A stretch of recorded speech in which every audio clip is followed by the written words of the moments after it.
thank y'all for tuning into the first episode of DS's Twitch series. We plan to explore various religions throughout the series, and in today's episode we will be exploring Hinduism. To help me with this, I have two representatives from the Hindu Students Association. Why don't y'all introduce yourself? Sure. My name is Abhay Ram, and I'm the Vice President of the Hindu Students Association, HSA. And I'm Apurva Gunturu, and I'm the President of the Hindu Students Association this year. Nice. Thank you all for coming out and joining with me on this lovely day to play some golf. Sir. Thank you for having us. Of course. And we will have some details of both the organizations, DS and HSA, in the description below, so feel free to check them out at any time as soon as I figure out how to put them there. But they'll be there eventually. For sure. Yeah. Alright, let's just get started with this game. Oh, yeah. Yeah. I've never played this map, so we'll see how this goes. I know. For second time playing this game, so hopefully it turns out well. Yes. Yeah.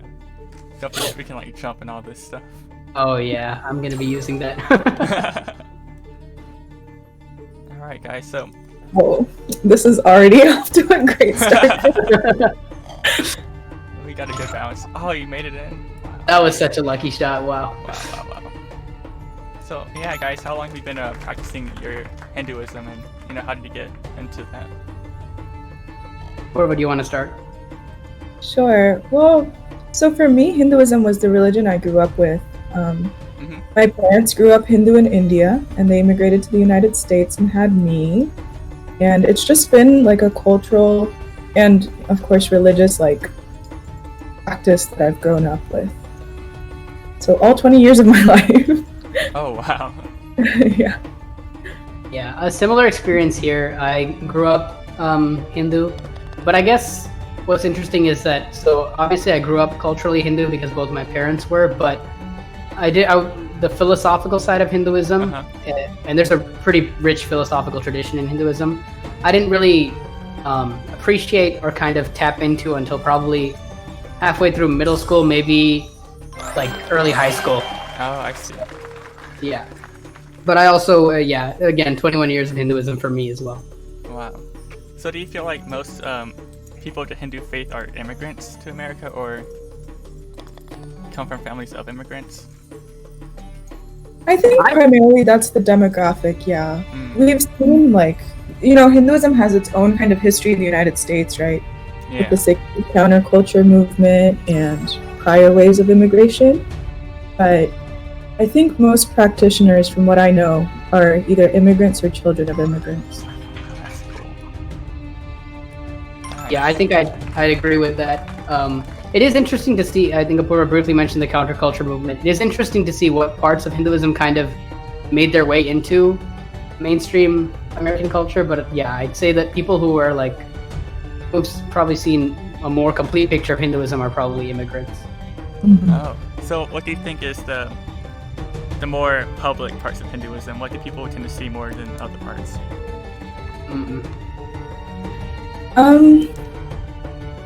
So Hinduism, a lot of the culture and the values are passed down generationally through rituals, and I think that's the kind of element that's very visible to the public is temples and all the pujas, we call them pujas, family prayers. Okay. Yeah. And I think oftentimes in the visibility of that, the philosophical underpinnings can be lost. So it's two sides to the same coin. Yeah. Oh, Lord. We're going to spend a lot of time on this hill. I didn't make it. I was so close. It's also interesting just to go off of that. For example, yoga, I think, is a good example of something that has Hindu cultural origins, right? Yeah. And religious origins, but most people probably don't necessarily have a complete picture of yoga and have more of an understanding of the physical exercise side of yoga, maybe the mindfulness a little bit, but yoga is a whole tradition within the Hindu faith. Oh, really? There's a lot of random little exposure to Hinduism that people would get in mainstream American culture, but also a lot that probably falls through the cracks. Oh, okay.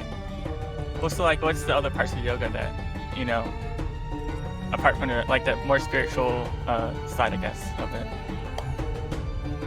Abe, do you want to explain that? I'll be completely honest. I don't know if I could explain complete. So I can explain like in a very broad sense that Hinduism has 6 sort of different schools of thought that make up the philosophy, right? Okay. They're not necessarily all mutually exclusive, but they all they built off of one another and sort of interacted with one another to create the philosophical traditions you see today. Mm-hmm. So yoga is one of them, and it's when I was saying that there was more than meets the eye, I was basically getting at that there's more than just the physical side of things. But I don't think it'd be helpful to get into the nitty gritty of it. But okay. So yeah, basically what he said, yoga is a philosophical school of thought, and there are 6 kind of orthodox philosophical schools of thought in Hinduism. It's not the one that we practice, that Abe and I practice, but it's one of them. Okay, so what do you guys practice? We practice Advaita Vedanta, which is kind of a reform school, and it has quite a few similarities to Buddhism, actually. Oh, okay. Yeah. Do you want to get into the premises of? I don't know how deep we want to go, but as deep as y'all want to go. This is your conversation. What do you think, Apurva? Yeah, we can explain Advaita. I think that's something we can do. So the Advaita Vedanta school of thought kind of has 4 main tenets, and those are called the Mahavakyas. The major premises of Advaita is that I cannot get out of this wherever I am in this place. Sorry, since we've been talking, I've just been sucking so bad. That's my strategy. Just keep on talking and I'll win again. The major premise is that Hinduism has a concept of the soul, right, and individual consciousness. Oh, okay. Advaita Vedanta posits that every individual living soul is also connected through this concept of Parabrahman. And achieving moksha, which is kind of like the Hindu equivalent of nirvana, or what do you call it in English? Like liberation, right? Liberation, enlightenment. Okay. Enlightenment, yeah. Enlightenment is coming to the understanding that you and any other living being in this existence are not separate. There's no duality. Yeah, that was. It probably sounded kind of heavy. Yeah, I'm honestly kind of lost on that. Yeah, essentially, I mean, she said it really well, but you're right, there's one supreme principle or consciousness that we all are. Okay. But we don't know it, right? We're very identified with our individual identities, our names, our jobs, our occupation, and that's the same thing. But basically, all the things that make up our individual identities. Sorry, it's hard to multitask when you're playing. Really, I'm doing so bad right now. Hey, no worries. But a basic idea is that we're all the same, and Advaita Vedanta, the goal is to realize that we are that divine principle and not this individual identity. Okay. Yeah. I hope I put that right, Apurva, if there's anything you want. Yeah, no, that's how I would conceptualize it too. Right. And along with that, you get a bunch of kind of sub-conclusions and sub-premises, right?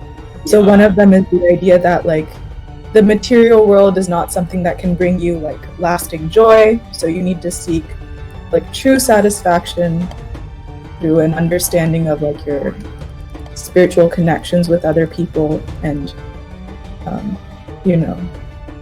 non-empirical truths and stuff like that. I see.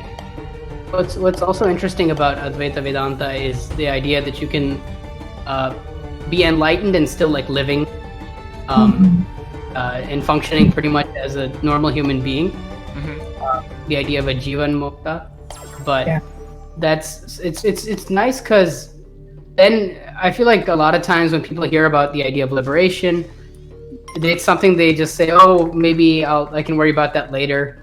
A lot of people like to joke in the Hindu faith because reincarnation is a part of the tradition. Like, oh, that's for another life, I'm gonna live this life and then I'll worry about reincarnation another time. Or sorry, worry about liberation another time. Yeah. But because there's this idea that you can do it in this life, there's almost a little more urgency, right? That why not? Right? If you can take these steps to live a happier, more fulfilled life and go towards a higher purpose, why just keep living as you are? Yeah. Okay. Yeah. And with that, are kind of like with this like goal, I guess, of achieving liberation, you kind of get like the different moral tenets of Hinduism. It all derives from that. Oh, so what are some of those moral tenets, I guess? Moral tenets. Okay, well, this is where a lot of like heavy kind of like inter-philosophical borrowing happens. Okay.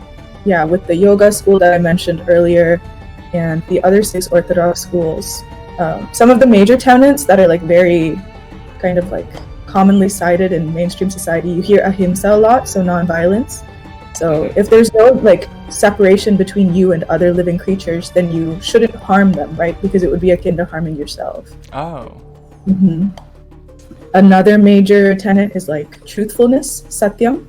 And not just like truthfulness in like your speech, but also like alignment between your thoughts and your actions and what you're saying. So these are all like kind of abstract principles, but they're very like applicable, I think, in a variety of contexts. Okay, I see. So this one consciousness thing extends beyond humans to all living creatures. That's right. Yes. All right. And given this idea of reincarnation, there's also, I'm sure a lot of people are familiar with the term karma, right? That's another example of something that has made its way into pop culture, but not necessarily the whole picture. I think a lot of people understand karma as like, the basic idea is, right, like what you do like will come back around, right? There are consequences to your actions. What goes around comes around. Yeah. The deeper sort of way that it functions in Hinduism is through this like law of karma, and essentially, to put it simply, it's karma accumulates. So as you do actions, you accumulate the results of those actions, right? So you have to experience the results of those actions, and because of that, that's why you're reborn. Is the idea? So because you've accumulated these. Oh my God! Oh my God! Are you kidding? I was right there, bro. Oh my, sorry. Wow. Even if that's unfair. I was explaining karma. You had me at a week. Yeah, dude. The irony of it. But no, yeah. Basically, what I was getting at is that that's why you're born again, right? Because you've accumulated more actions in this life, which means that the consequences of those actions also have to eventually result, and those might not all result during this lifetime. So the idea is you have to be born again, and whatever your karma dictates will determine like what you're born as, is the idea. So you might not necessarily, and I don't want to get too deep into reincarnation because it's not necessarily that key for someone who's a practicing Hindu, like in this life, quote unquote, right? Like you don't necessarily need to get mired in the idea of reincarnation. But I also like the idea of reincarnation because you can still live pretty normally in this life and it doesn't have to be a huge deal, if that makes sense. A lot of people essentially the thing is like, because this isn't like the end all be all to your existence, your mistakes aren't like, there's less moralization, if that makes sense, because you will eventually bear the consequences of your actions. And so there's like a little bit of room for error, I guess. If you mess up on your path to liberation, it won't haunt you forever. You can forgive yourself and move on, knowing that your consequences are yours to bear, and striving to be better is kind of the only thing you can do. Yeah, I guess the idea of karma and reincarnation gives you complete agency, kind of, right? Because a lot of times when things happen to us, we're thinking like, why did this happen to me? You know, like it's kind of a lot of lamentation. But karma basically says that what is happening to you now is a result of your past actions in this life or in past, and what you do now has consequences going forward, right? So this framework, it just encourages you to live as well as you can in this life, you know? Okay. You don't necessarily even have to worry about like previous lives, future lives, but this framework itself, if you live within it, it just encourages you to live as well as you can. Yeah. And be very mindful of your actions, right? Because if everything has a consequence, there's nothing that you will do lightly, right? Even like how you treat animals, how how clean your home is, like, right? Like little things like that, just everything, you just become more mindful in that sense. That's cool. All right. So, I mean, how many times does a person get reincarnated? Is it only twice, or is it like multiple times? Like, so, Purva, do you want to go ahead? Sure. There are some schools of philosophical thought that'll say you get reincarnated until you achieve moksha. Oh, okay. Yeah. So every single life that you take on, every jiva, it's what you need in order to achieve moksha. Who just pushed me off? I'm mad. I'm sorry. I'm so sorry. I'm kidding. All right. Yeah, and I think the school of thought that me and Apurva are part of is falls into that category. Basically, you're reincarnated. So another term that I could kind of throw out here is samsara, which in a simple definition is the cycle of birth and death, right? That every living being is going through. And moksha is when you break out of that cycle of samsara, but it's an endless cycle unless you break out of it. So basically, you'll be reborn until you attain liberation. Okay. Just like the number of times this game is resetting me. I'm saying, like, fall into the water, my lord. Oh my god. Wait, who am I pushing? Am I pushing someone in the water? Apurva, you gotta go first. I keep pushing you in the water. I didn't even see you. Wow. Okay, go ahead. Okay, I'm going. No. The thing is, you're gonna end up right in front of me again. This is awful. Okay, wait, I'll move to the side. Oh. No, you don't go. Okay, So thanks. nice. Go. Oh, and of course I hit it too weak. That's great. It's okay. I can watch you play now. I'm already done. Yeah, but this is kind of miserable. Yeah. Oh, I forgot I could jump. I need to jump on this one. Yeah. All right. Oh no. So when you reach this enlightenment, you're no longer being reincarnated, correct? Yeah, I think it's the idea. Yeah, in a sense. In a sense. So like, what's that afterlife look like for y'all? After like you broke out the cycle, what's after that? Where do you guys go? Well, the thing is, like, identity, a concept of I exists only as long as you are unenlightened, right? So once you kind of achieve enlightenment, there's no I to be necessarily reincarnated. It's just you exist in that, like, moksha, I guess. Your soul does. Yeah. Yeah. So in Hinduism, there's like the idea of heaven and hell are not like they're not permanent destinations, is I think what the philosophy says. Yeah, basically, after each life, you may spend some time in a heaven or hell based on your actions from that life, but that is only like a pit stop until your next life, essentially. I think, or if you want to correct that. But, yeah. And so we hear like narratives of hell and heaven in a couple of different texts, right? But there are two ways you can interpret it, and both are pretty equally, well, maybe not equally accepted, but I would say equally valid in their interpretations. And one is that heaven and hell are kind of mental states that we bring upon ourselves during our lives in the path to moksha, kind of brought upon by like our guilt or our happiness. So yeah, I think right now there's a cultural emphasis on like hell and heaven being spatial locations, but there's also a kind of interpretation that they are frameworks of thought or like places in our mental conditions. Yeah. And honestly, I think I prefer that interpretation personally. Yeah. that's like not permanent. It's just like a step in the journey. Yeah. Alright. Yeah.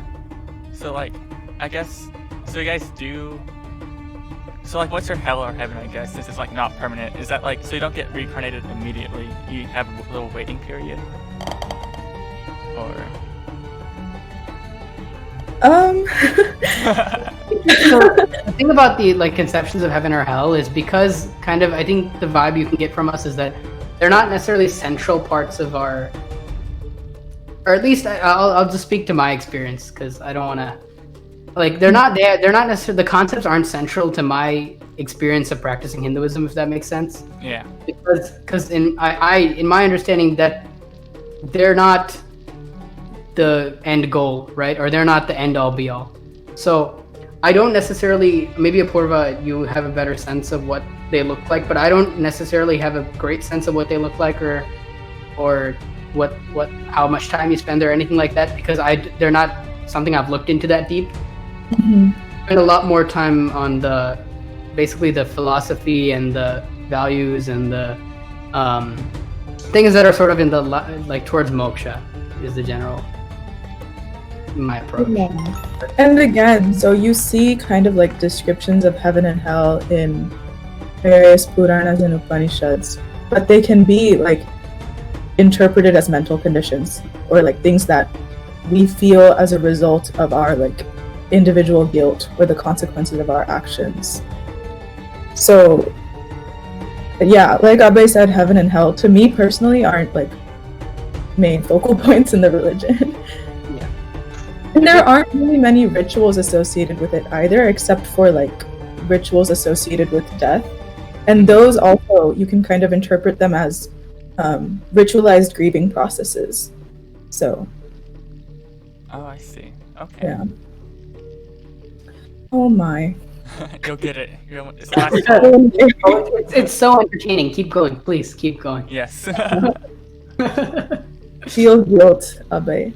That is a polite way of saying something else. Oh, okay. Oh no! Wait, when did you get ahead? Hey. Oh, it's that 14. Oh no. Okay, come back. Just gonna knock you off again. Don't worry. No.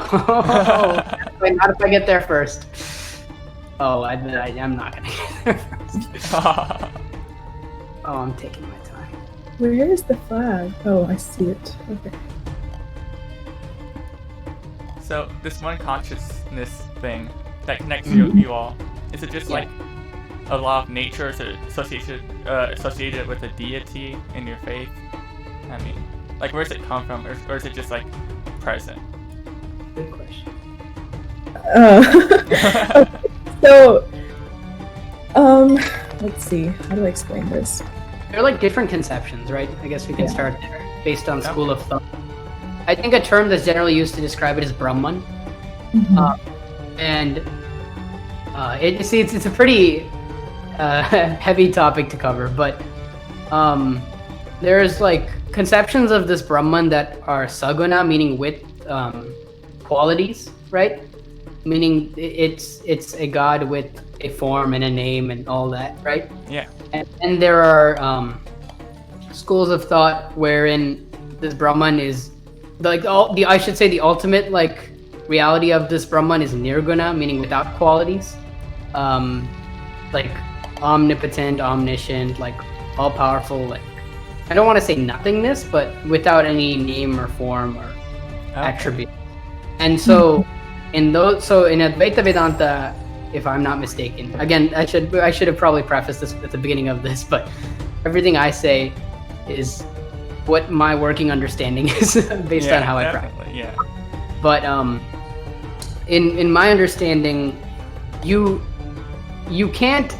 So okay, I was about to kind of get into the idea of God in general, but to stick to this idea of the principle, like the saguna, the with form conception of Brahman is like an intermediate step to help get closer, because it's very hard to sort of, if something has no name, no form, no qualities, how do you kind of reach it, right? How do you worship it? How do you get there?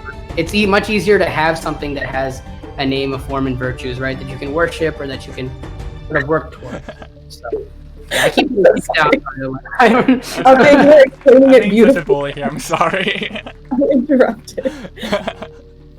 But yeah, Purva, if you want to build off that, or I don't know if that was. But, No, I think you captured it. So in Advaita Vedanta, which is what I grew up with as well, so Brahman is Nirguna, Nirakara, Nirantara. So formless, like shapeless, without qualities, all pervading. And the different gods that are very kind of like characteristic of Hinduism, like the pantheon, Yeah. they are just kind of like ways for us to kind of focus our devotion and yeah, stories to learn from, essentially, that'll help you kind of improve your existence to the point where you can understand like the Parabrahman and achieve an understanding of like non-duality and non-separation. Okay. yeah. Which is, I mean, I can just go off of that because I think it's probably worth just getting into the idea of God in Hinduism, right? Hinduism is, or I should say, our school of thought that me and Apurva are both part of is monistic, right? Wherein there's this one principle, right, that is the ultimate essence of everything. But that doesn't mean that there aren't deities and other gods. But they are all also part of that one singularity, right? And I think Apurva already kind of captured this, but all those deities, essentially in the broader scope, they function in fostering that devotion and helping lead someone towards this idea of this liberation, moksha. I don't know, Apurva, if you can build on that or if that was useful, but Yeah.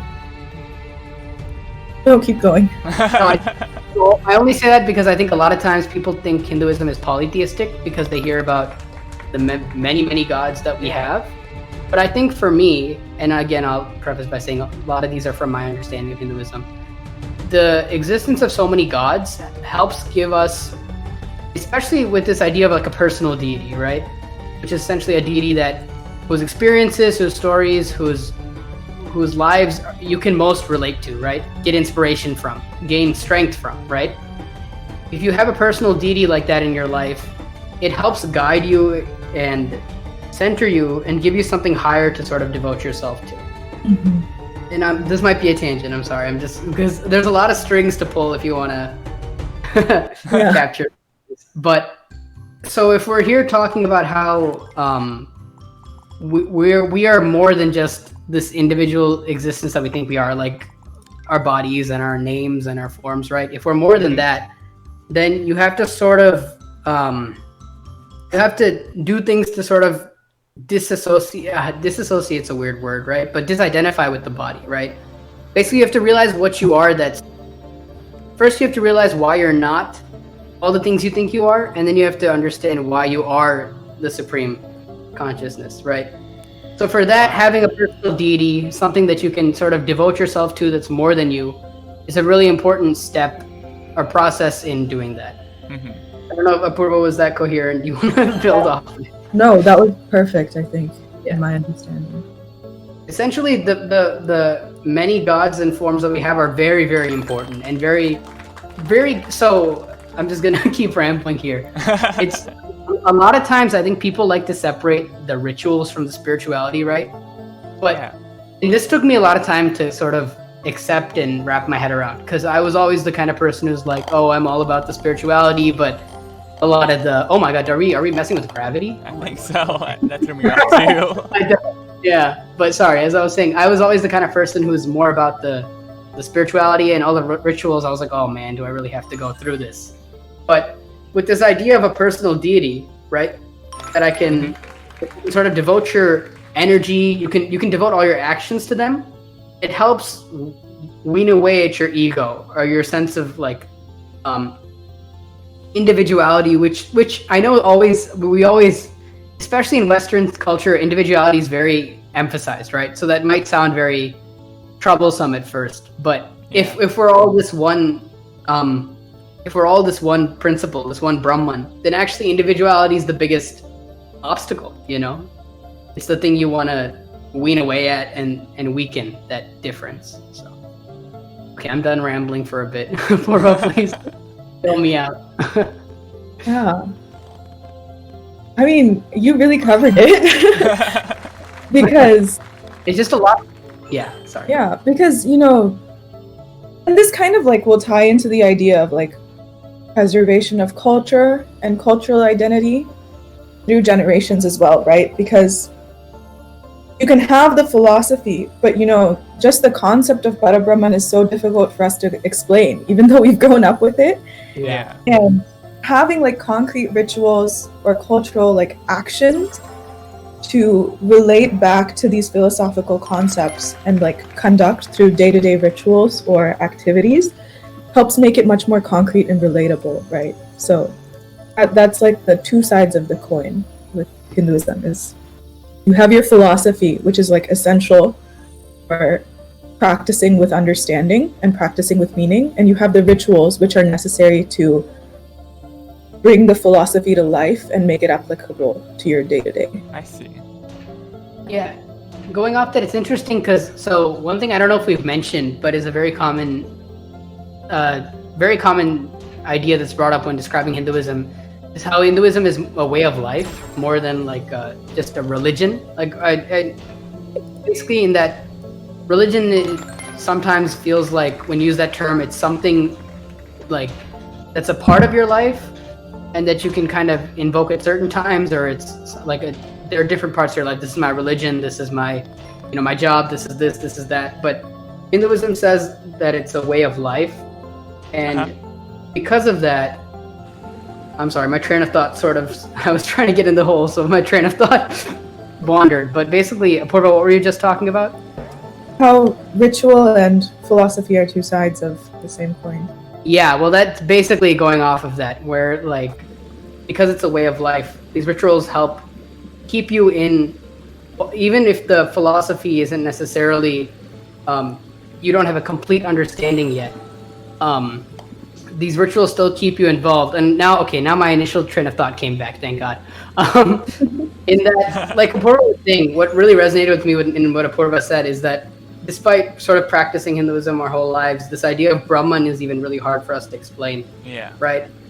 And that's why sometimes what is interesting to me is that people try to sum up religions in like a few questions, right? Like, and it's important to ask those questions, but sometimes because other religions, it might be, and I shouldn't speak to other religions because I don't know a ton about them, but from my understanding, you can sum up some religions with a couple of questions, whereas I feel like Hinduism, you really cannot at all. And because you to understand any specific concept, you need to understand a lot of the framework and other connected concepts. So. Kind of on a tangent, but I will say this much about rituals. And this is a little bit of a hot take, especially coming from my family background. But one thing I will advocate for is you have your core understanding of Hindu philosophy, right? But rituals oftentimes, except for those that are explicitly prescribed in the text, have been interpreted or changed over time to suit different cultural contexts. So it's very important to kind of think about the rituals you are doing and the actions you are taking and making sure that they are aligned with the cultural context that you're in right now and the philosophical underpinnings. Very well said. I agree completely. I think kind of what you're getting at, right, is that not to take rituals just as is and make sure that the current cultural context, that one, they work in your current cultural context, and that two, they're functioning in the broader purpose of your philosophical tradition, right? Yeah. Is that kind of, yeah, exactly. And I'm not saying that we'll know like everything there is to know. Like you shouldn't be arrogant in this approach, right? Definitely like seek out the advice and the philosophical like explanations of more experienced practitioners. But I also think that, India and Hinduism have a very long history, and it's not always a history that's like free of blemishes. Certainly not, right? So it's a constant like journey of seeking to educate yourself about where things came from, why they are the way they are, and whether or not those align with the philosophical underpinnings and your values. Yeah, I think that's getting into the territory of kind of current events, which I don't know that I want to get into because I'm not educated. Yeah. But Yeah. it's obviously something that we're having to sort of, even in the United States as Hindus, something that we're having to think about and reckon with because it's sort of global. The world is a global stage now, so you can't really isolate movements that are happening in other countries to just that country. Yeah. It's interesting. So, I mean, I guess we can just get into it, right? I don't know if we want to. What do you think, Apurva? I'm scared. But I'm down to talk about it, like, I mean, if it's important, might as well. Basically, so it's the idea. I think we're beating around the bush of Hindu nationalism, right? It's this current political, I'd say, ideology that's in power in India, right? And it's interesting being in the United States and where you're not. I mean, most of the politics of India don't really have any impact, right? If anything, we hear about from our parents, or we're just keeping up just to be in the know, right? But Hindu nationalism in particular is interesting because I don't think a lot of. I'll only speak for myself. I don't resonate with a lot of pretty much most of the sort of ideology of Hindu nationalism and a lot of the sort of worldviews and approaches that ideology comes with, right? But a lot of people one generation above us, like our parents or grandparents, sometimes they're just views that they've either grown up with or were common for them in the past. So it's something that we in our communities and in families we're trying to reckon with and parse, But I don't know, Purva, go ahead. I'm kind of No, this is a very fraught topic, but also I think one that's at the forefront of a lot of both Hindu followers' minds and the general society, global world and their conception of Hinduism. Yeah. And the thing is, as Indian Americans, second generation immigrants, we are removed from the cultural context of India, which is where the bulk of Hindu history and Hindu tradition comes from, and also where Hinduism is continued to be practiced, right? That is where Hinduism is kind of alive, right? Yeah. Not to say it's not alive in the United States with us as well, but what India, the practitioners there kind of determine, kind of sets the global tone and attitude towards Hinduism. So, as second generation immigrants, we're kind of afforded the distance in our identity and in our perspectives and our upbringings of the cultural context in India, and that means that we don't necessarily align sometimes with the kind of conclusions or the politicization of the religion there. And, I'm not going to say that I quite frankly don't have the knowledge to say one thing is correct or one thing is wrong, but I will say that it's a rough time, politicization of religion, isolation from cultural context sometimes gives us the perspective and the philosophical connection needed to see past biases, but it also means that we aren't completely aware of the history and the social circumstances that Hinduism is very much tied to. And what's kind of interesting going off that is when I think about my identity, right? I think my identity first and foremost is really as an American, because I grew up here as an Indian American, of course, but I spent a lot of my life learning. I mean, my parents, it was very clear what the Indian side of my identity was. So I spent a lot of my life learning how to tap into the American side. So I think also a lot of my Hindu identity has been me reconciling the two, right? And trying to make sure that both of my identities are compatible. Yeah. And I really wouldn't be a member of the Hindu faith still if I felt that a lot of the values that we cherish, a lot of the human rights that we cherish, a lot of the progressive values that we cherish, if I felt that my tradition or my philosophical tradition was incompatible with them, I don't know that I'd be able to stick to it, right? Yeah. So I've reckoned with it and come to terms with it, and I'm pretty confident in the fact that they're not at odds. But I think what happens if you're Hindu and you don't necessarily speak out explicitly is that there might be an assumption that you're passively supporting a lot of the global movements or the Hindu nationalism, right?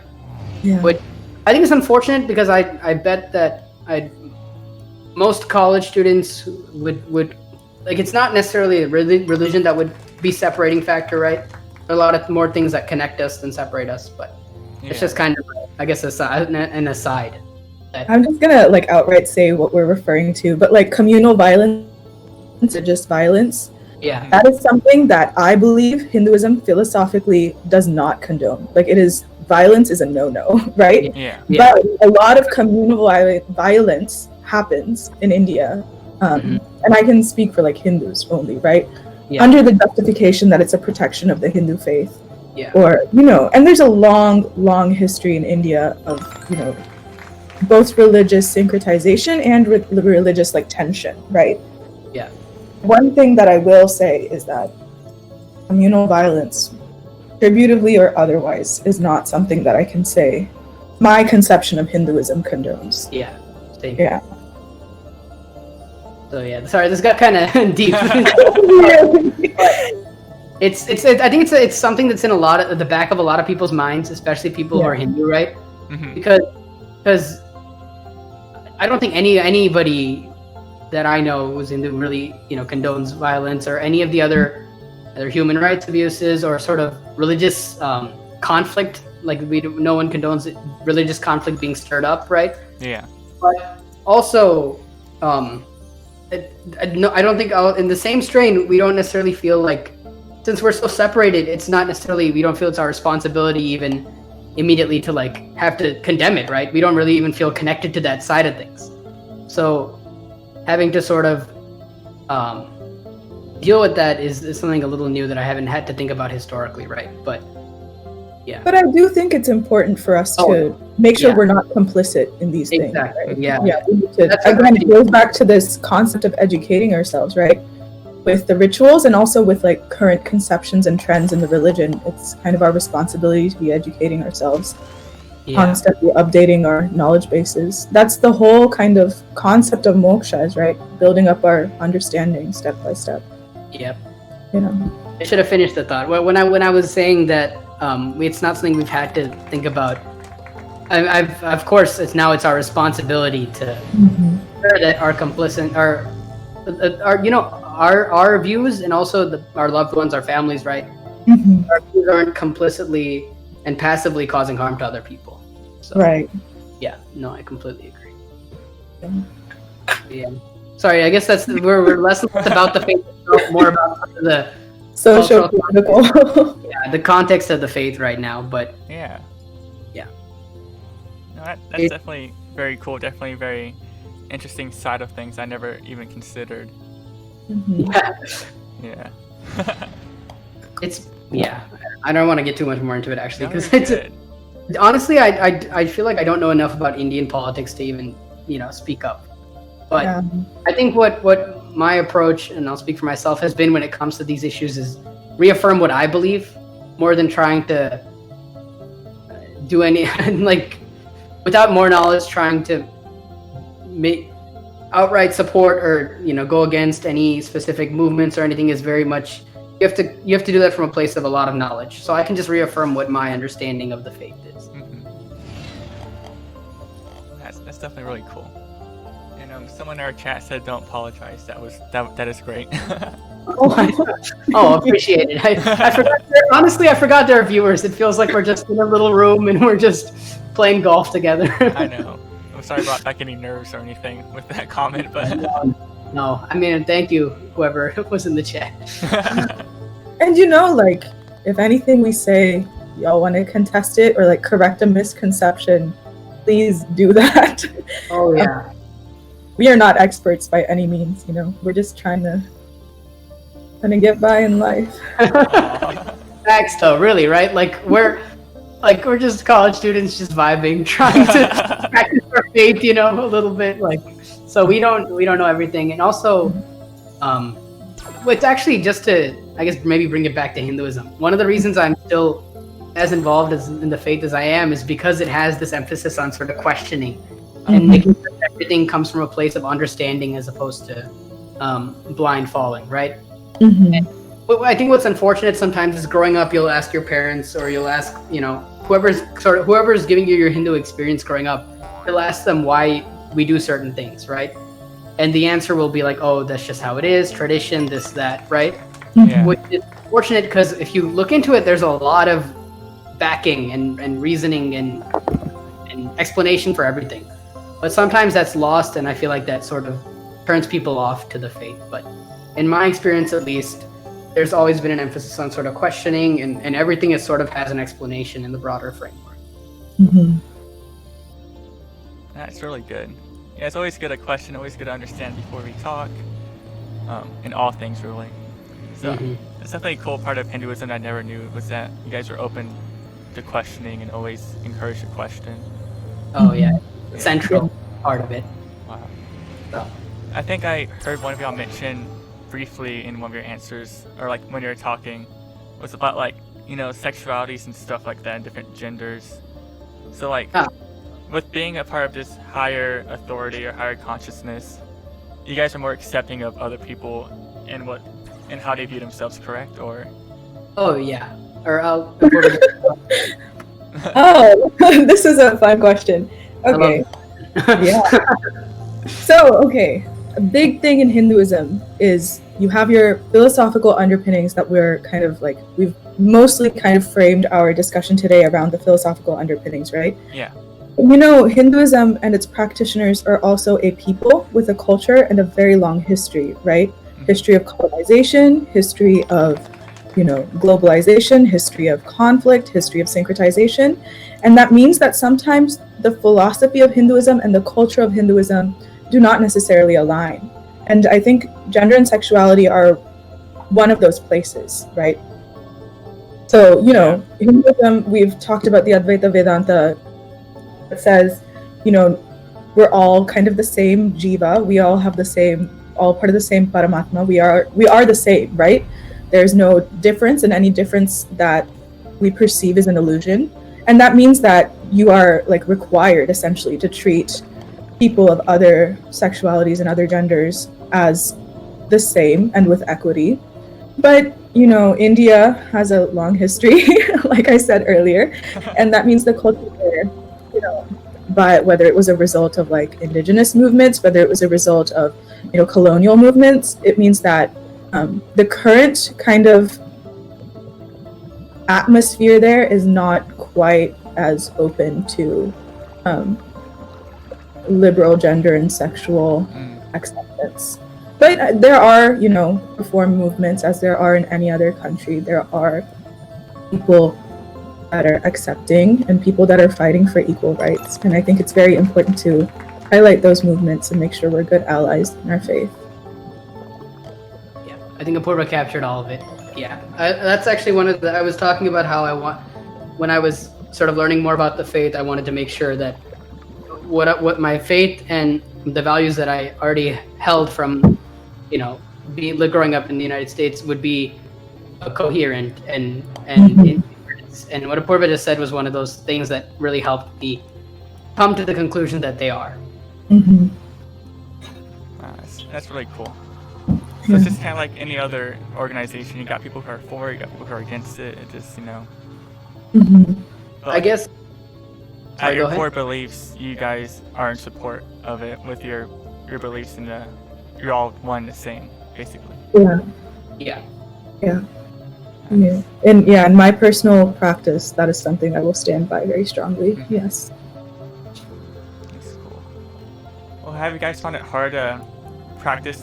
How is it being a practicing Hindu in Texas and at the University of Austin? But you want to take that one? Sure. So I'll just start with. So I grew up in the Chicago area, and my practicing Hinduism was very much through an organization that I was part of, like a Saturday school type thing. Okay. So there it was very easy to practice, right? That's getting together a like-minded community of people and practicing. So that's not an issue at all.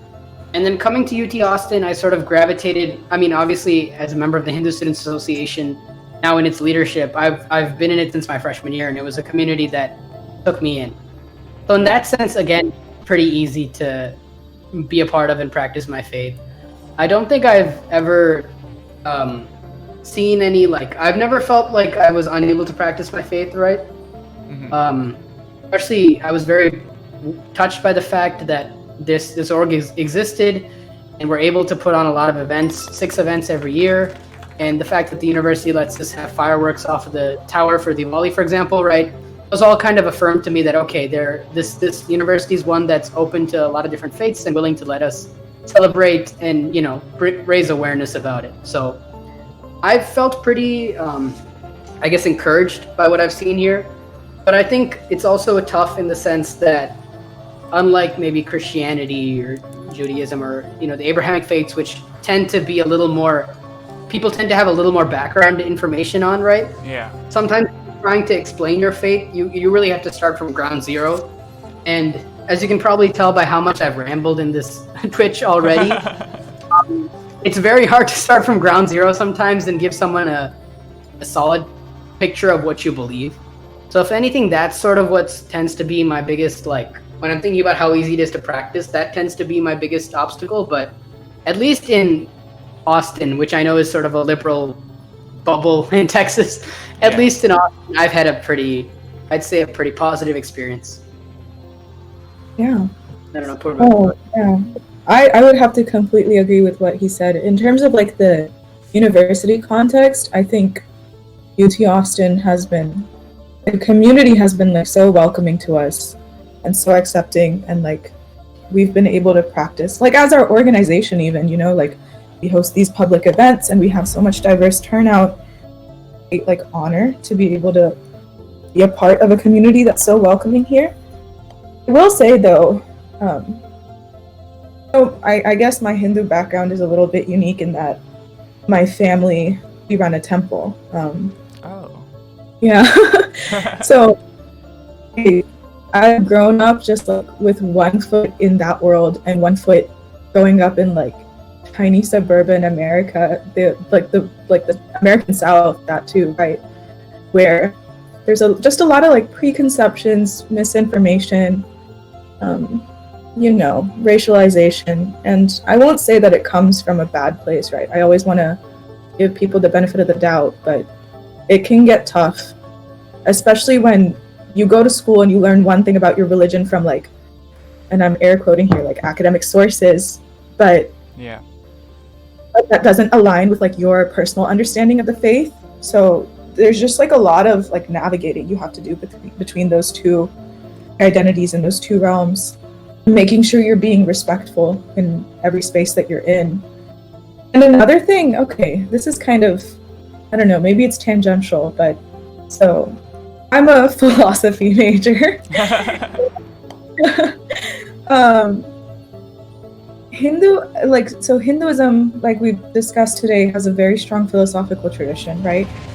Two things that I've kind of noticed in Western academia is that, or just academia in general surrounding Hinduism, is first, there's a very centric bias where Eastern philosophies just aren't taught as much in universities, or they aren't like included in syllabi. Yeah. Despite having like equally long and valid chains of logic and rationale. And part of that is just like owing to the fact that we are in America, which is a Western country.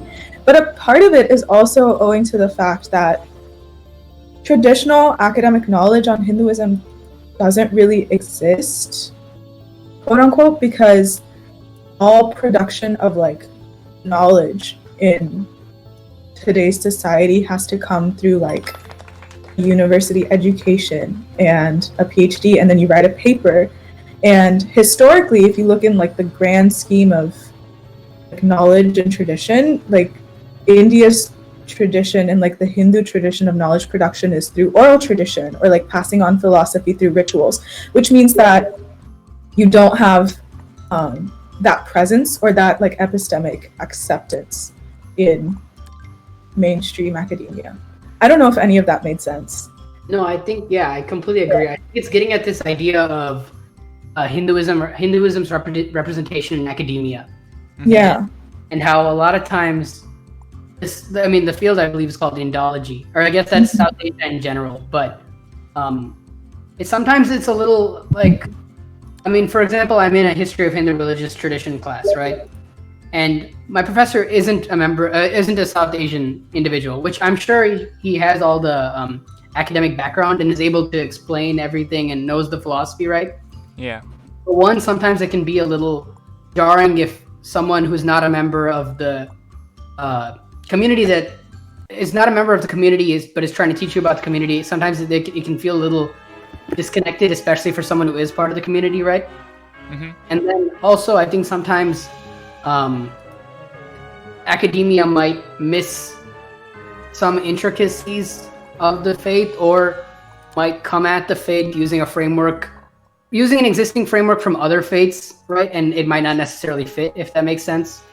So, like, I think that makes sense. But, like, basically, if a lot of other religions have certain frameworks, they'll try to fit them into that so that you can easily compare them, as opposed to seeing the faith for what it is, right? Yeah. So, because the Abrahamic faiths, obviously they're Abrahamic, they like share, they're distinct, but there's a lot of commonalities that they can kind of tap into, right? But Hinduism really does kind of stand separately than them. So sometimes if, for example, a Christian lens is applied to Hinduism and it's tried to be understood as a faith similar to Christianity, then you'll find some missing pieces, right? Yeah. And it kind of goes back to like the broader history of Orientalism and decolonization, right? Yeah. Academia and Hinduism, we are still kind of undergoing that decolonization and making sure that we're not approaching things from an Orientalist view. Wow, okay. It's funny. The discussion is kind of me and Apurva just going on tangents of things that we kind of vaguely related to the faith, but yeah. I guess these are all just kind of just like discussions that are ongoing between a lot of members of the Hindu faith in the States, right? How are we represented in schools? How are we perceived in the broader political contexts that are happening and movements that are happening? How can we practice here? What do people not understand / do they already kind of have an idea of? So, things like that. Like, yeah, because like I always thought that you guys were polytheistic with all your pantheon of gods, but it wasn't until like today that I realized it's just like one greater being that you just gave forms to specific parts, it seems like. And what's interesting is that, so this is coming very much from mine and Apurva's perspective and the faith that we come from, right? Because even on campus, there is representation of other schools of thought. I believe, okay, I won't try and speak for any other orgs, but I'm fairly confident that there are other organizations, even on campus, with schools of thought that would, for example, not have this idea of oneness, right? Or that we're all part of it. And they would have a view of that God, or the final conception of God, is a distinct entity from all of us. So, what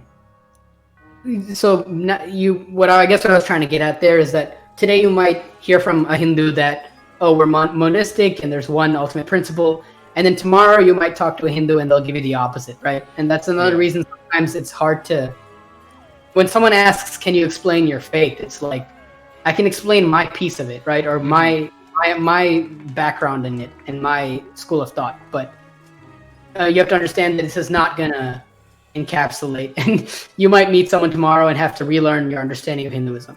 But it's just it kind of just requires a lot of flexibility in that sense. Yeah. Okay. Because you did say there's like 8 like distinctions, right, or something like that. So 6 Orthodox schools of thought.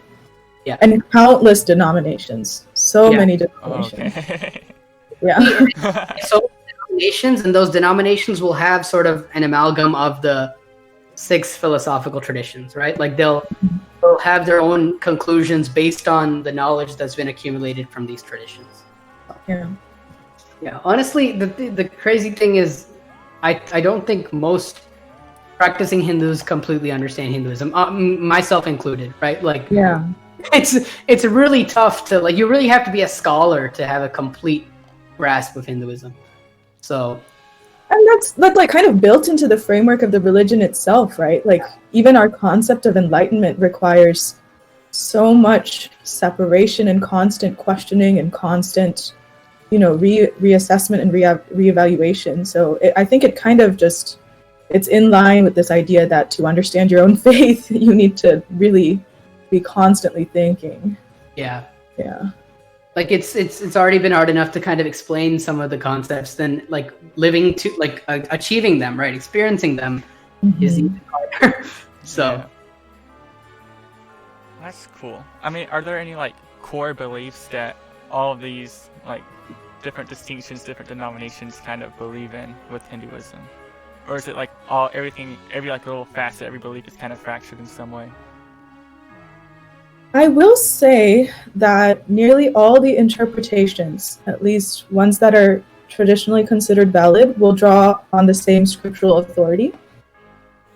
And nearly all of them will do some sort of investigation into the concept of consciousness and the soul. Yeah. yeah, I guess we probably should have got into what the core text is, right? Do you want to? Yeah. What is like? You have a religious text? Like what is that? Yeah, Go for it, Ambe. Sanskrit major. Oh Lord, Ooh. no. Oh no, it's barely. But I guess what Apurva was kind of getting at, right, is that the orthodox schools of thought within Hinduism and a lot of the schools, the prominent denominations, the Vedas are considered the ultimate authority, right? Our scripture, our key scripture. There's sort of a within Hinduism, there's different levels of scripture, I guess you could say, or hierarchy of scripture, in that everything that's not considered, or everything that's considered scripture in Hinduism doesn't necessarily have the same weight. Oh, okay. The Vedas have the ultimate authority, and then texts that are sort of just taking the knowledge of the Vedas and expanding on parts of it, or in line with the Vedas, are sort of expanding on it. Yeah, basically, are also given authority. A lot of the pantheon and the descriptions of the pantheon and the stories are not given as much scriptural authority as the ultimate philosophy, which is important, I'd say, also because it gives us room to have a critical lens when we're dealing with a lot of the stories and the rich tradition and cultural history. Does that make sense? I think, if you want to go on. No, I think you said it perfectly. The Vedas have ultimate scriptural authority, and they're a very dense text. So from the Vedas, you get the Upanishads, which are the Upanishads are a part of the Vedas. Yeah.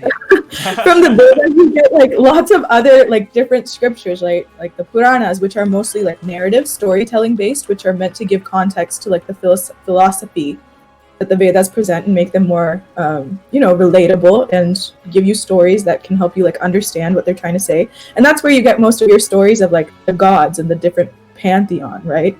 Yeah. Yeah. And then from there, you get like a bunch of different treatises, treatises, literally books and dissertations and all of that on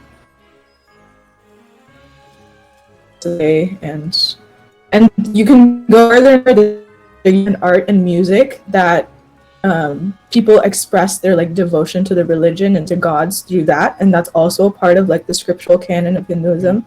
So it's just like this chain of interpretation and reinterpretation of the original Vedas, and applying them to our lives and reconsidering them. And it's important sometimes. A lot of times, what we have to do as members of the Hindu Students Association is when we're looking at sort of the stories of gods, or the texts with maybe not necessarily the highest authority, right?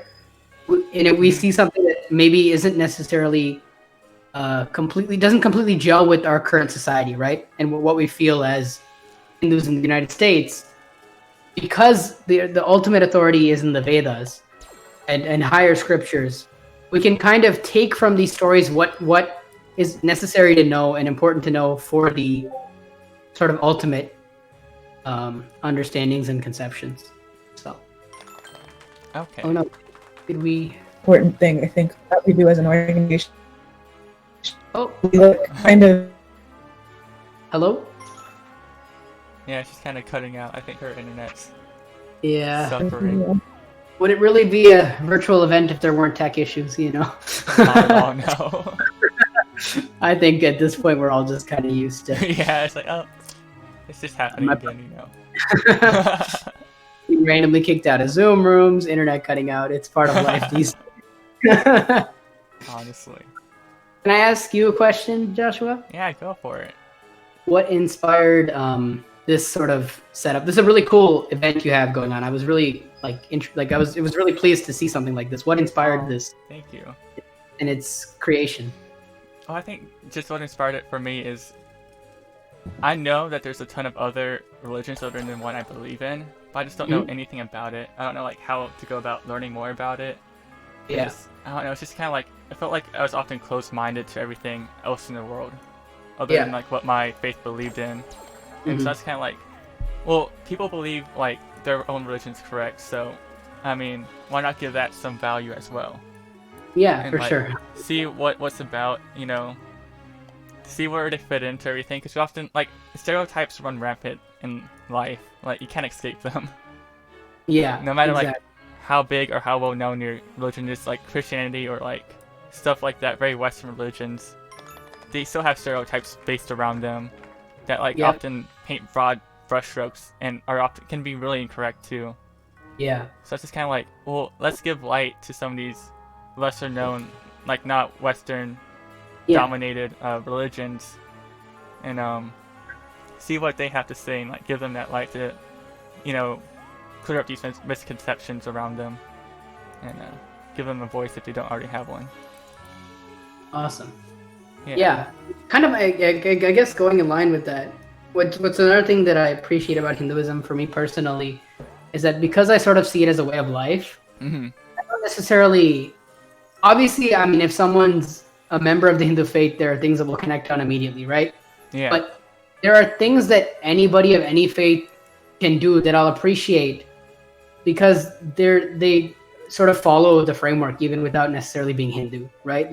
I wouldn't go so far as to say everybody is Hindu, right? Because I won't give people I won't define other people's identities. Yeah. But because it's a way of life, someone can be doing something that's very spiritual or very much for example, selfless service, for example, right? If we want to highlight in our faith that you are not the individual identity, right? That you are a higher existence, right? Then anything that's selfless, that isn't for this individuality, is a positive thing, right? It's weakening that that selfishness, that ego, that identification, right?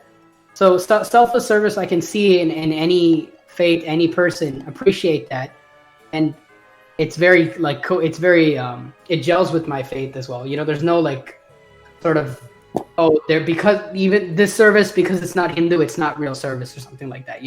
There's never anything because they're not Hindu, they're misguided or anything, right? It's really just I can look at the world and just based on my own worldview from Hinduism, just appreciate everybody and what they're doing.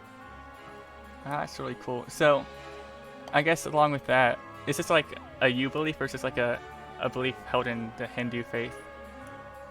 I think again, I'm always cautious to try to speak for more than myself, right? But yeah, definitely. I will say that just based on my understanding of the faith, right? Mm-hmm.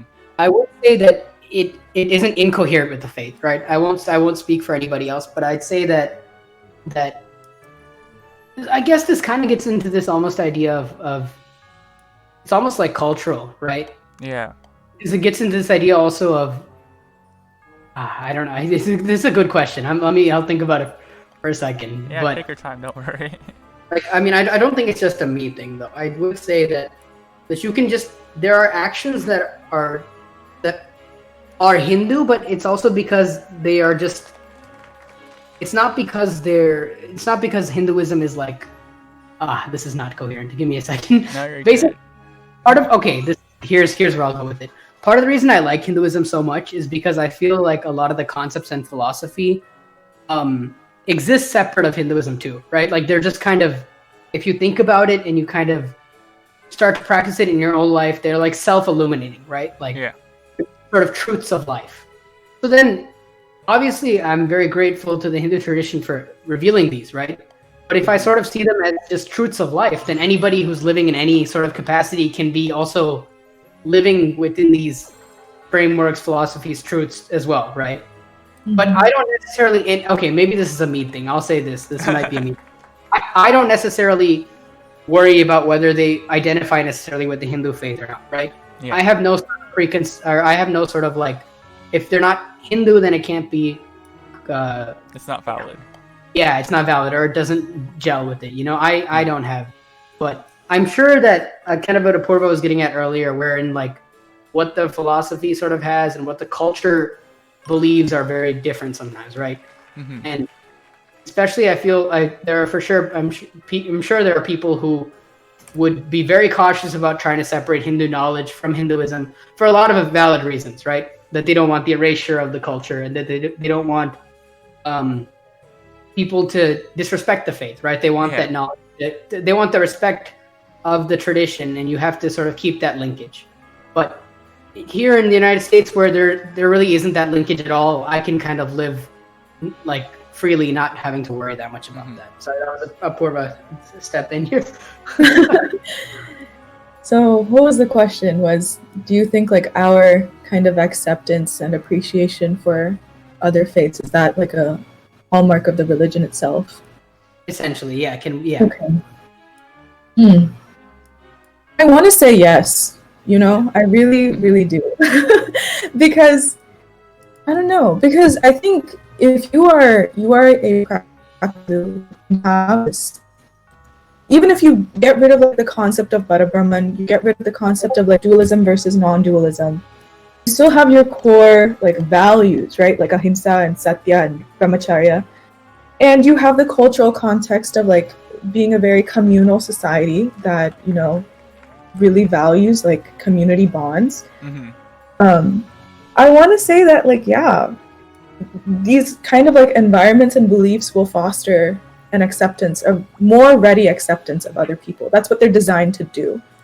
And, you know, current events, we don't really see that in the forefront, but there have been many instances in history where Hinduism has been accepting of reform movements, and it has been accepting of like other people and their beliefs, owing to this doctrine of like non-separation. So it's all just, you know, circumstances. And there are Hindus that believe like the same way we do, and there are Hindus that are kind of caught up in social and socio-political circumstances. And I think that's the nature of any community, especially one that's this big and this diverse. Yeah, I think another piece to it too is that even I think there might be.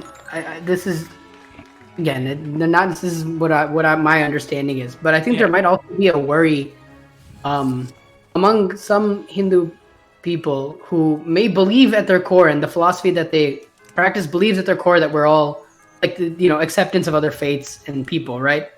But I think there's also a worry that that same courtesy won't be extended back, right? In which case, then you're sort of creating this power imbalance, right? Mm-hmm. Where if you're saying that you're accepting of all faiths, and that you can appreciate anybody from any walk of life, even while being a practicing Hindu, but then another faith is saying that unless you're a part of the faith, you're condemned or something like that, right? Then one faith is for sure sort of, you know what I mean? There's like, it's the same courtesy isn't being extended back and forth. So there might be this sense of, why should I preach this, right? Yeah. Why should I be out here saying like it's all the same, but then the other faiths are not? And that's not what I personally believe, but I think it is a perspective that I've seen in the past. Because at the end of the day, you do need. For example, we were getting at like the idea of whether or not we're able to practice our faith, right? Mm-hmm. And that gets into the idea of power, right? You need some political power. You need a voice in this country to be able to be extended that courtesy, right? So I think that probably gets at that fear as well, right? That you want to not give up too much in the power in that sense, I guess.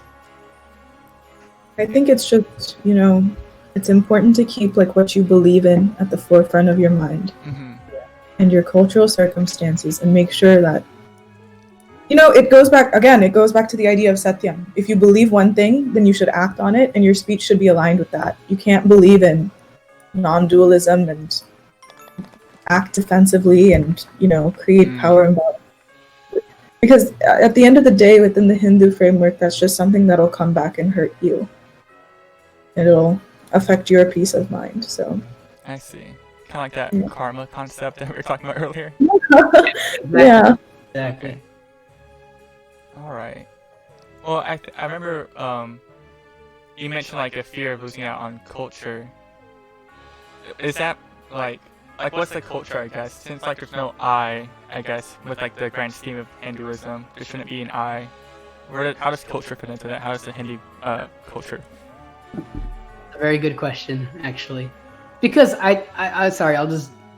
I think a lot of times it's like a mix of like Indian and Hindu culture, if that makes sense. Okay. Because so much of I don't believe that India is a Hindu nation, right, or anything like that. Like India is a place of many different people and faith. But because Hinduism is so predominant in India, sometimes Hindu culture versus Indian culture, it can feel very blended, right? And in that sense, when we're trying to maintain our like community culture, as in with our fellow Indian Americans and that kind of thing, the places where we're maintaining our Hindu culture and our Indian culture tend to be the same, right? It's not one place where we interact with our Hindu culture and one place for our Indian culture. So kind of what you're getting at was pretty beautiful, right? In that, what is the idea of culture, right? It's like ultimately in any culture, in any context, you can practice Hinduism and attain liberation. It's not just one specific cultural context that you need to be in. But I think kind of what I was getting at earlier, where if you're in a community of people who have no idea about the faith, it can be hard to sort of progress in the faith. In that sense, you kind of want to maintain a culture, maintain that connection with culture, so that you have a support system that sort of knows where you're coming from, right? Because if I have any issues with my faith, or if with balancing my faith and my culture, if I had a support system of people who were from a completely different culture, it'd be very tough to deal with that, or kind of find some solace or peace. Yeah. So you seek out other people with the Hindu faith to hang out with for that support. It's not necessarily a doctrinal thing. It's just more of what you find is helpful. Yeah, I think personally, I've a lot of my friends have tended to be, not as I wouldn't even say even more than the faith. I've just say members of the South Asian community, right? Because a lot of the experiences of immigrants or second generation immigrants in the United States, more than religious, like just it's more where we immigrated from that connects us, Yeah. So what I was getting at earlier, right, where the separating the South Asian community and the Hindu community, for me, I've gotten that cultural experience from the same spot, right, generally. So, yeah, Purva, sorry, you were gonna. No. I don't know. Yeah, like a big part of culture, like whether it's American culture or like, Indian culture or Hindu culture, is like culture attempts to kind of transmit history and values. Like those are, and create a sense of community, right? Yeah. So because Hinduism is predominant in India and it has such a long history there, you see many of like aspects of Indian culture and Hindu culture being kind of similar. And for that reason, when we come to the United States, so we, like as Indian Americans, we have like this extra, I guess, facet to our identity. Like Abhay was saying, where we are Indian and we're American, and I'm queer, so I have like the queer aspect of my identity, and there's a lot of queer, and easy to practice Hinduism in the context of other Hindus and other Indians. But in doing so, I especially try not to sacrifice other aspects of my identity and make sure that I'm being, inclusive and diverse, and that I'm exposing myself to diverse schools of thought as well, not just within Hinduism, but with other communities and people. Yeah. I don't know. I think that went on a tangent. I don't know. No, but yeah, I completely agree. That's cool. So how far does this because you mentioned that Hinduism is all about questioning, understanding. How far does it go? Because you seem to like keep your social circles to where you immigrated from for like your faith-based reasons. But how far does like this, knowledge, this drive for knowledge go? I guess in terms of like religion and who you hang out with, who you interact with. I think those are two kind of distinct kind of issues altogether, right? The questioning and that kind of thing. I mean, I'm 100% open to questions about my faith from people who aren't part of the faith, right? Yeah. And criticisms and having those tough conversations. But I guess growing up in a country that's not predominantly Hindu or doesn't have members of the faith, right? That's what we're getting all the time, actually, right? Like our dominant experience is getting the questioning that's from a place of like not really knowing anything about the faith. So we seek out these communities because those are the places where we can ask the questions about the faith and be able to sort of dive deeper into it. But I mean, I would say that the tradition of questioning and being open to questioning expands to people of all members of the, like all humans, anybody can ask questions about the faith and dive into it. And there's a rich philosophy. It's interesting because a lot of the times, so for example, Apurva mentioned Upanishads earlier, right? And they're a part of the Vedas. They're very much, these are the texts that deal with a lot of the core philosophy of Hinduism, right? And they're often framed as stories, right? So they're very much philosophical treatises, but the premise will be, one deity is telling another deity about a certain concept, right? And one deity is asking questions. So very much baked into the philosophical tradition is this idea of, a student asking a teacher more and more and having doubts as they ask, right? So they'll ask a question about his topic, and then the student will be like, with a counter argument, they'll be like, wait, but if you said this, didn't you just say this, right? And it'll build like that. But just like those discussions happened in these ancient treatises, those happen to this day, right? With our peers and with our mentors and with the guru, which is a term for, I'm sure it's a term that many people in Western society are familiar with, but for a teacher, right? A mentor. I think you can thank Avatar for that one. I rewatched Avatar once it got on Netflix. Made me so happy. But I will say, Hinduism is not the sole aspect of my identity, right? Okay. It is a major part of my identity, and it informs a lot of my values and my beliefs. But like I said earlier, I'm not just a Hindu. I'm a Hindu, and I'm an American, and I have Indian heritage, and I'm a queer woman, and I'm a philosophy major. The list goes on and on. So, it's the human existence. Some different parts of your identity inform each other, but they're definitely not the only part. And with that comes the different communities I'm part of as well, and the different inspirations I draw and the different places I draw, knowledge and information from for my values and convictions as well. Yeah. And kind of like I was saying earlier, this is kind of a personal tangent, but I've always kind of been an inquisitive person. You can ask my dad. Especially for my Hindu experience, it was a ton of questioning him, right? Yeah. And it was nice that it was my dad, because he can't, get rid of me. I can ask questions to no end, and he just kind of has to deal with it, right? And he had a very big heart for dealing with it. So, but I guess what I was getting at is that I've always been inquisitive, and my faith, I had to make sure that it also encouraged that inquisitiveness. All right, that's cool. But going with the what you all said with your identities. Yeah. Wouldn't that keep you having those keep you from the higher level conscious?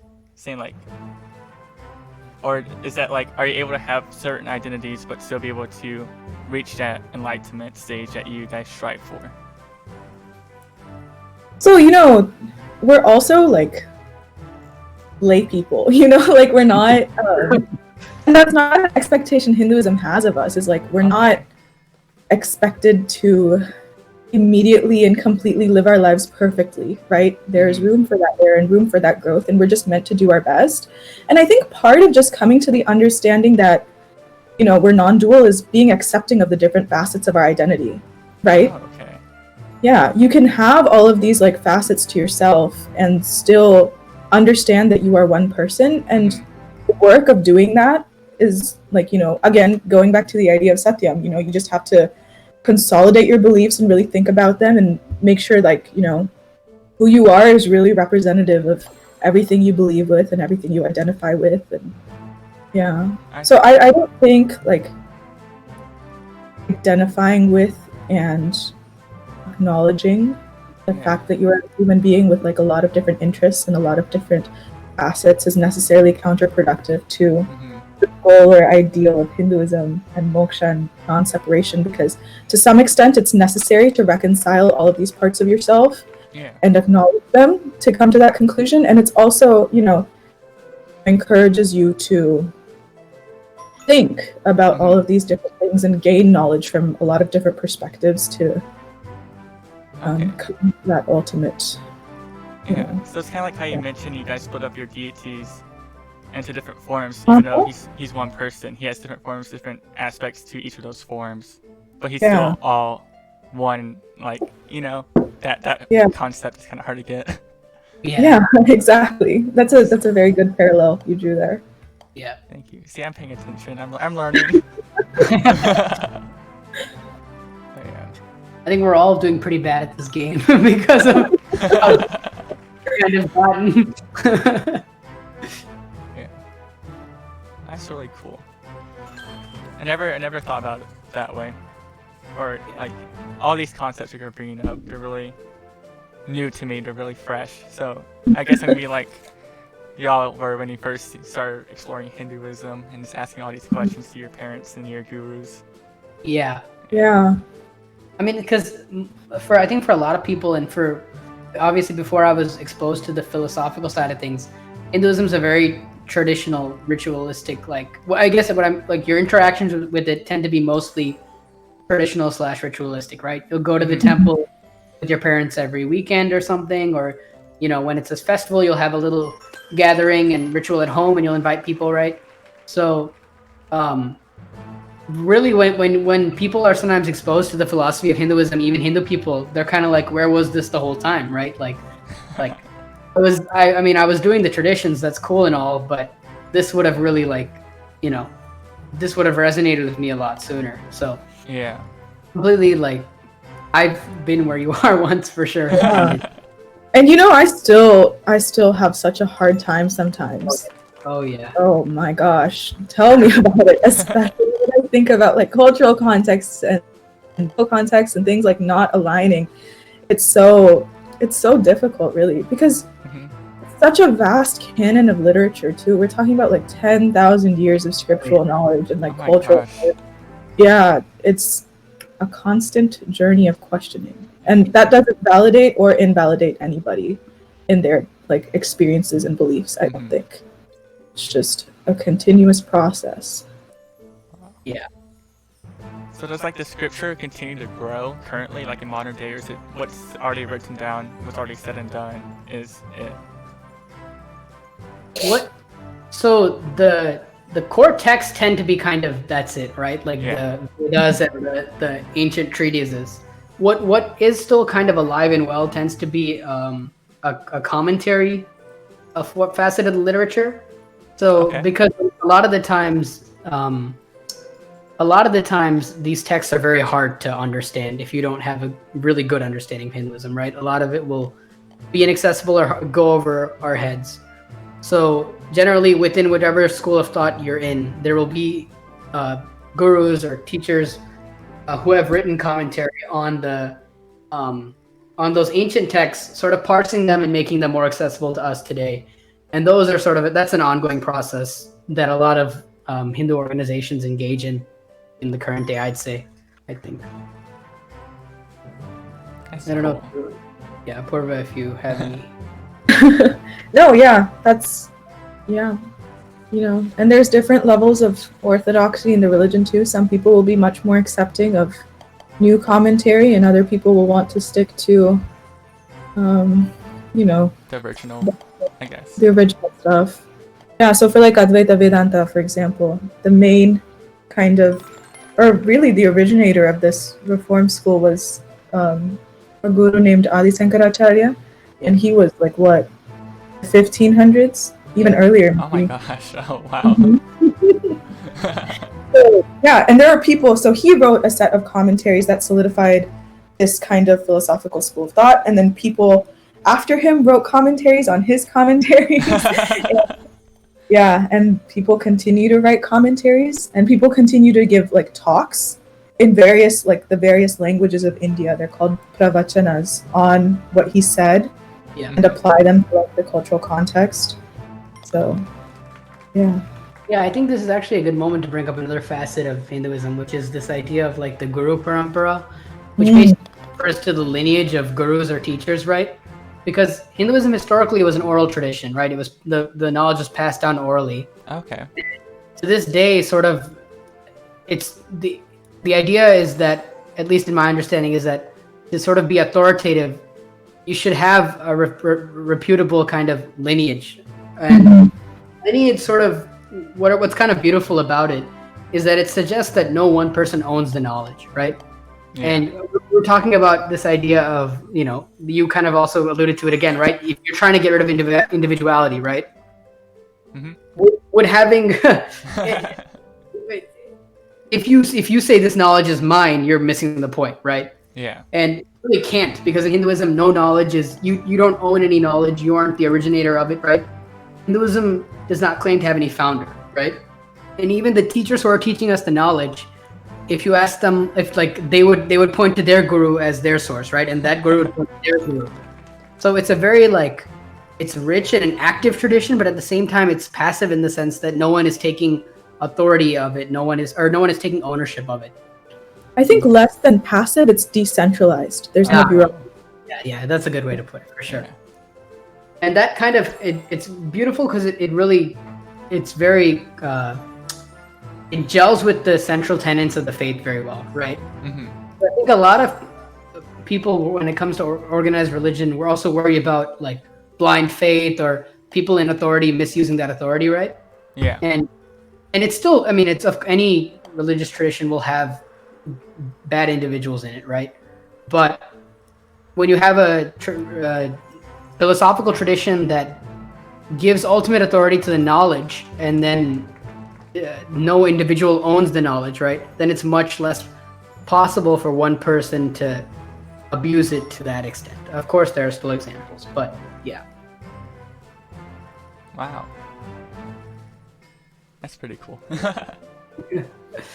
So I guess you said there's no founder of this, like Yeah. the teachings, all this stuff. Well, how did it come into existence? How did it? Already on attack. You have like the ontological explanation from the Vedas themselves, right? Which proclaim that this world was born through a single syllable, and the syllable is Om, and all knowledge and truth and the empirical reality manifested from that. And you have like the historiographical kind of tracing of the religion to the Indus Valley civilization and subsequent development of texts. And the Vedas actually, even today, are primarily transmitted through oral transition, or oral, what's the word? Oral tradition. Yeah. So you have your cosmological and ontological underpinning from Hinduism, which says it just manifested. Mm-hmm. And you have your historiographical tracing back to the Indus Valley civilization, and then subsequent oral tradition. Yeah. See, I always defer to Apurva on a lot of things because she's the philosophy. Make things sound a lot prettier than I can. But I will say also what I find kind of beautiful about this idea, and this might be kind of cheesy, I apologize, but what I find kind of beautiful about the idea of the faith having no founder, but obviously the knowledge had to come from somewhere, and Apurva laid out kind of the different ways you can approach that issue. But if you don't give it a founder, it's almost like every time someone starts on the spiritual path, they're founding it themselves in the sense that they're given the rich tradition of questioning, right? Oh. They're rediscovering that knowledge for themselves, right? Like it's no one's necessarily telling you just believe it, right? You have to understand it and study it to the point that you yourself believe it. So in that sense, because there's no founder, everybody can kind of personally rediscover the knowledge, obviously through a rich tradition and through through teachers and such, but you can kind of like experience the knowledge for yourself. Yeah. That makes sense. Yeah. Yes. So eloquent. Yeah. I tried. I don't know. You can you can talk about the reform movements and all that, which I can never really tap into, but a good balance. Yeah, good team up right here. Try. Yeah, that's a really cool concept, not having a founder, so everybody else can be their own founder. Yeah. Again, okay, that was just something cheesy I said. I don't know if there's any scriptural background. There might not be any basis for saying that, but that's sort of just how I think about it. So if anyone asks you about Hinduism, I wouldn't repeat that part. Okay. That's 100% me. But yeah, Hinduism is so cool. You can make it what you want. Your own founder. I feel like that can be taken out of context really. I'll be careful with it. But I guess just what I'm going for is that it's a very personal experience for everybody. That no one person has the authority over you in the faith, right? You have a lot of authority for yourself within the faith. So there's like no hierarchy except for like, I guess, a guru. Yeah. Yeah, essentially, because the guru student relationship is a very personal one. So yeah, I'd agree. Wow. I mean, obviously within like Hindu organizations, anytime you organize religion, there will probably be some sort of power structure set up, right? But when it comes to knowledge, it's very much like a personal passing of knowledge and relationship with the guru. Yeah. That's cool. So how do you go about finding your own guru? Do you like stumble upon them, or do they choose you? Is it like I don't know. I think this goes back to the question on culture, right? Familial relationships, people within your community, just the same way you have mentors in your social circles and teachers, professors. It's the same thing for Hindus, right? My uncle is a pujari, so he's, my primary source of religious understanding. And yeah. A pujari is a priest. Sorry, I'll. Wait, so what's the difference between that and a guru? Where do you want to tackle that? Oh, that's such a hard question. Okay. So, I think there's so many epistemic issues tied to this question because, historically, the caste system has tied, knowledge to a specific class of people. So there is a lot to explore here. Yeah. But going back to what makes a person a guru, I think it's so hard because the traditional definition is to say that they have an established guru sishya relationship, so they have a guru and they have a guru before them. But I don't want to say that because that restricts it to a class of people because of historical caste associations. So what I will say is, in today's society, especially because I advocate for the breakdown of caste, a guru can be a scriptural commentary and whoever is assisting you in understanding that. A guru can be a god that you're meditating on. A guru can be a parent. A guru can be a mentor. Even if they're not a Hindu person, it can be a mentor that helps you kind of conceptualize and reckon with your beliefs and applying them in your world. So yeah, I my personal definition, I'll broaden it to that. That's a much better answer than I would have given. I think in my working understanding, I understood a pujari as a priest that does more traditional, like the ritualistic side of things, whereas guru tends to have the philosophical connotation. But like Apurva said, there's a whole mess of issues that you have to acknowledge and reckon with when you're finding these terms. Okay. So, like, a pujari, I guess I'm going to butcher these words, I'm sorry.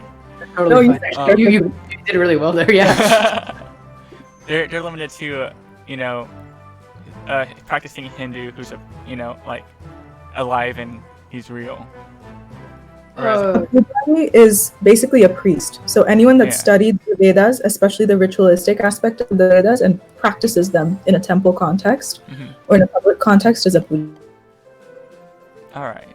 And a guru can be any person, even like a deity that you're just meditating to or something. Okay. You can think of a guru as something that you can learn from, essentially, right? Okay, yeah. So the anything in the world can really be a guru. It really is the mindset that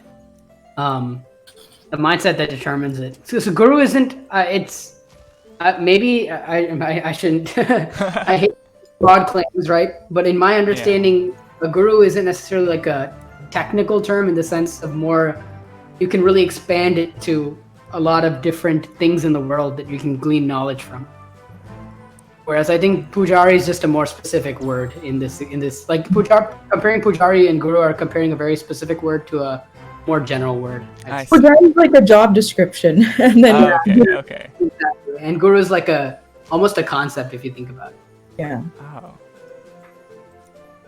It's funny because these 2 hours is going to be the most like random assortment of information about Hinduism ever. We probably should have brought a little more structure to it, but I think it's kind of just taking the shape of our experiences and what we kind of are thinking about more often. Yeah. But yeah. I mean, that's fair. It's information. Like, it's whatever you guys feel like you should be talking about. Yeah. Yeah. There's a lot of academic information out there, right? Like, you can look up any one of the terms that we've talked about and like figure it out in an academic context yourself.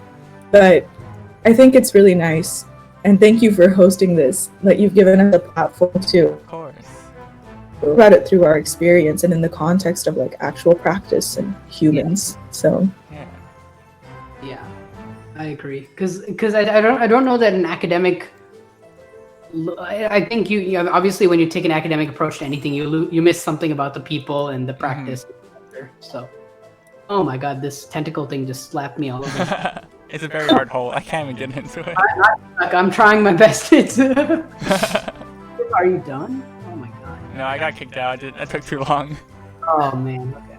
Too many attempts. Nope, I ran out of time. Nice. I was like, oh, makes sense. Oh, that's the last hole too. No wonder. But yeah, so I guess you kind of covered creation. So is there like an end, like to Hinduism? Like, what happens if everybody reaches enlightenment? Like, what's after, like, everything? I guess. Ooh. This is a fun one. This is such a fun question because Hinduism doesn't have a linear concept of time. Oh. So. Wait. So you can be reincarnated like 1,000 years ago. Like you can be. Yeah, kind of right. I guess. Yeah, kind of. Actually, because. Okay. Oh, so you can be like the guru to your guru, who gurued your guru. Actually, yes, and that can be a part of like your path to moksha. Oh my God! It's totally Wow. possible. That's it's kind of beautiful, honestly, when you think about it. Honestly, it is. Yeah. Wow. I mean, I'll be honest with you. My Hindu experience is very much focused on how I can live the best in this life, right? Mm-hmm. And the framework that's set up encourages me to live as well as I can, as selfless as I can, and as aware as I can, right? So I haven't necessarily, maybe Apurva knows more, but I haven't explored the end necessarily that much. But yeah, what Apurva said is very interesting, like the idea of that time is linear in Hinduism, and there's sort of four they're called yugas. I guess you can think of them as like aeons or eras, right? And it cycles between them, and essentially, I might just stop myself there because I don't know that I can give the best explanation of it, but I don't necessarily know that there's an end to like human existence, right? Because what you're kind of describing is if everyone achieves moksha, then there's no more human existence. Or I should say life, not a human existence, life in general. Okay. Or can you enlighten us more? You. Oh gosh. So, the way I conceptualize kind of like the cyclical nature of time in Hinduism and like the different cycles and the yugas is so. Okay, well, think about like life cycles and the way phenomenon is structured in like our empirical world, right? Like you have the most like common example that you'll see in Hinduism is like a seed, and the seed it like sprouts, and that's like your first yuga, the pure like growing stage, and then it grows into like a tree, and then it grows into a fruit-bearing tree, and then eventually it'll wither away and die, and it'll return to the earth, and it'll help like another seed grow, right? Yeah. So it's that like life cycle, the cyclical nature of a lot of like natural phenomenon that we witness in our world, through which like cosmology in Hinduism is structured as well.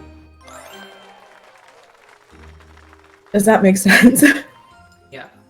Also, it's liberation isn't such an easy task that, like, I mean, it's important to think about like this question, but also in my head also, right? Like the idea of everybody sort of turning away from the material world and liberating, it's not necessarily a reality that we have to think about in our current, state of affairs. Yeah. But obviously it is a question that like it's worth having an answer to as well. But I'd say for a Hindu just practicing in a day-to-day context, right? That end state isn't necessarily very important to how they practice on a daily basis, And Hinduism really embraces the idea of infinity. Like there's that story, of looking into Krishna's mouth and then seeing the universe, your universe spread out in front of you. And it's like so like inconceivable that like his mother like looks into his mouth and sees the universe and like faints because she can't conceive of it. And it's kind of the same thing with like the extent and scale of life, right? In the Hindu context at least, it is infinite. Yeah, I think this is kind of alluding to cosmological stuff that we don't really think about on a day-to-day basis, like know about super well. So there's so much to know that frankly 2 college students practicing Hindus on a daily basis won't have the breadth of knowledge necessary to give you the completest picture. But well, I guess this is like almost time to wrap up. Where can we find out more information or like answers to these deeper questions? Like where can someone go to? Ooh. That's so hard. well, if you just want to learn like a little bit about the faith, or not, I shouldn't say a little bit, but if you want to sort of gain an understanding of it, you can come out to our HSA meetings. I'll plug them shamelessly. I'll plug them here. We right now we're meeting virtually on Zoom, Tuesdays at 7:00. Basically, our meetings that we have on Hinduism are basically trying to more or less conceptualize our Hindu experience as college students, right? They sort of give you a good sense of what Hindu, young Hindu college student would be thinking about and have to reckon with and know about, right? But Apurya, do you want to cover the, I guess, beyond HSA? Do I have to? Because then we get into like biases and scripture. Yeah. I guess the crazy thing about Hinduism is since there's, I guess this is within a lot of different religions as well, but since there's so many schools of thought, I don't know if we mentioned this, but these schools of thought aren't necessarily like at each other's throats or anything, like there's very much this idea of like coexistence of all the different thought. So because of that, like you might read for example, one very popular text is the Bhagavad Gita, right? And that's like a lot of people think of that as our scripture, whereas it's the Bhagavad Gita is more of like a summary of a lot of different facets of philosophy. But sorry, that's a tangent. But the point being that schools of thought will have different commentaries and different perspectives on the same text. So it's very much sort of starting with reading as much as you can about the faith and understanding what philosophical tradition you kind of fall within, right? Mm-hmm. Then from there, sort of looking within that faith and finding either an organization or a teacher, whether it be like we talked about, there's a lot of different places you can get knowledge. But as for like a specific organization or where someone can go, I don't know if we'd necessarily recommend any places beyond like our organization, right? Yeah. Because at our organization, we're just trying to, give a basic idea to like both South Asian Hindus who don't know that much, and also just general members of the UT community. But Apurva, is there anything I missed there? Oh, I think that's great. Yeah. And I should just to plug us a little bit more. We love to have like conversations, like both difficult and easy. Like we are very much all about discussion as well, kind of like our tradition is. So any like tough questions, or people see things within the faith that they think are incompatible with our society or don't resonate, right? We love to discuss those and kind of reckon with them ourselves, right? Because these are questions we also have. So, yeah, come talk to us. Yes, we are very. It'll probably be kind of, at least in my case, it'll probably be kind of long-winded and rambly like this. But if you can handle a little bit of that, please come through. Yeah, definitely check them out. They're really nice. They haven't been mean to me at all to let me win this game too. But yeah, it's cool. Do you have any events going on? What kind of events do you host? Yeah, so we have weekly meetings every Tuesday from 7 to 8 p.m. Join our Slack. Follow us on social media to find out more. And actually, in October, we have our first public event of the semester coming up. We host 6 events through the semester, and we've gone completely virtual this year. But our first event is Navaratri, and that's traditionally a festival celebrating different aspects of like the female goddess and feminine energy. And we are hosting a panel, a keynote speaker with. Am I allowed to say who the keynote speaker? I don't know if it's under wraps yet. But Okay, we'll keep it a secret. Follow us on social media to figure out who the keynote speaker is. It's very exciting. But it's very much in line with our idea of sort of talking about our experience as South Asians in a Western and American context. Yeah. But yeah. Yeah, but for Navaratri, we're hosting a keynote speaker and a film screening and discussion with the Women of Excellence on, I believe it's the week of October 16th. Again, check our social media for that. But yeah, come check us out. It's completely free and open to the public. We welcome everyone. And same thing for our weekly meetings and socials. Awesome. That sounds a lot like fun. We try. Yeah. That's cool. So other than that event, do you have any more planned for this upcoming year? Yeah, so in November, we'll be doing Diwali, which we have the virtual component for that, and we also got permission to do fireworks off the tower. So those will be the 2 aspects of that. And in early next semester, we do Sankranti, which is kind of like a harvest festival, and Hinduism Awareness Week, which is like kind of our own organizational operation. And in around March, April, we do Holi, so the Festival of Colors. And each year we host a kids camp too, but next semester's plans, we're still really trying to figuring it out with COVID. So yeah, I feel that too. Yeah, keep an eye out for Navaratri and Diwali. Awesome. And yeah, if you want to join the team of speakers, we meet Mondays 5 to 6 p.m. on Zoom as well. If you're interested, if you like this kind of format, these kind of events, and you want to put on one of your own to explore, different topics of your own heart's content, definitely come visit us there and join us on our meetings. We're also having a yoga event coming up in October 8th, so definitely check that out. It'll be a lot of fun, and we hope to see you there. Hopefully you guys choose to explore one of our organizations, because they all seem pretty cool. I know DS is cool. I know HSA is cool. We're out here playing games or golfing with friends. We're all buzzed now. Oh yeah. Yeah. We're down to collaborate again. Same here. But yeah, thank y'all so much for coming out. Definitely enjoyed it a whole lot. I learned a lot. Thank you for having me. It was a ton. Thank you for having us. Yeah, so much fun. All right. Well, with that, we're gonna sign off. Thank y'all for joining us in the audience. Have a great week. Hope you do well in school. And yeah, join us for more events, whichever org you choose to go with. Or both. Or both, yeah. You can choose both. We are all one, according to the Hindu faith. Alright, bye guys. Bye. Bye.